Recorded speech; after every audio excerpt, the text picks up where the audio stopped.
Voy a mostrar los algoritmos que se utilizan para los árboles, hablando en términos de fractales, ¿no? ¿Por qué lo quiero hacer?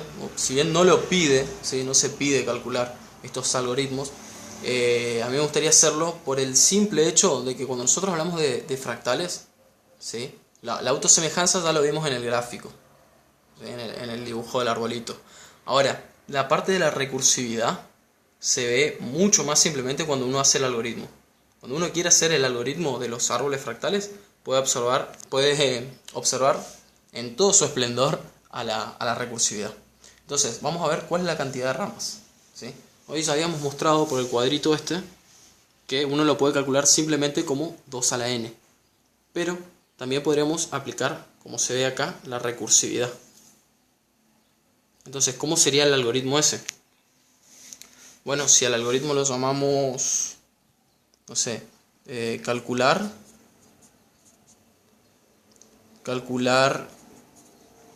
cantidad de ramas, lo vamos a hacer bien explícito. Calcular cantidad de ramas, y uno ingresa la variable n, ¿no? Tendría que poner el caso base, que sería calcular cantidad de ramas cuando sea 1, o sea, cuando n sea 1. En ese caso, el valor que va a arrojar es 2. ¿Sí? Y después hacemos calcular cantidad de ramas para cualquier otro valor n, que va a ser igual a 2 multiplicado por calcular cantidad de ramas de n-1. ¿Sí? Ese sería el algoritmo. Ahí se puede apreciar con mejor detalle la recursividad. ¿Cómo haríamos para calcularlo? Y bueno, supongamos que queremos la etapa 3. Decimos calcular cantidad de ramas 3. ¿Calcular cantidad de ramas 1? No.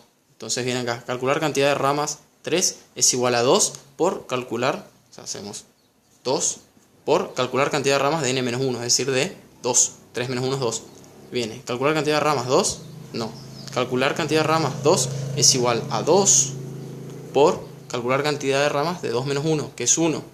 Entonces viene, ¿calcular cantidad de ramas 1? Sí, es 2. Entonces hace 2 por 2, 4, por 2, 8. Entonces, la cantidad de ramas cuando n es igual a 3, ¿sí? La cantidad de ramas es 8. Y es lo que vemos acá en el cuadro, y que también podríamos calcular simplemente como 2 a la n. 2 a la 3 es 8. Es la otra forma de calcular. Y este algoritmo para la cantidad de ramas es muy similar al de la longitud de la rama, nada más que en vez de multiplicar por 2, multiplicamos por 1/2. Y la longitud del árbol anterior, bueno, también es muy similar.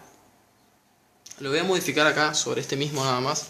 Este es calcular la cantidad de ramas. Pero yo quisiera calcular la longitud de la rama, ¿sí? Vamos a poner acá, calcular la longitud.